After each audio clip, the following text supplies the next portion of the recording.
วยตาเฮ้ที่ความทรมานเพื่อปาฏิสาริย์ของใครบ้างตาการเมืองขึ้นแทนพ้องกันออกแข่งให้เดินดาวหน้าสร้างบ้านเป็นหัวหน่วยพัฒนาอาสามาตาให้เข้มแข็งจะคุยกันเข้าเอาทุกคนจงพร้อมเพียงใจที่ตนอยากเงินกายห้องการก้าวไปต่างตาหัวแตกยิบมือยิบหน้า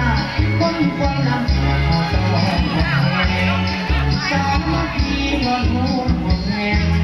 สร้างสรรค์เข้มแข็งจนชั่วนิรันดร์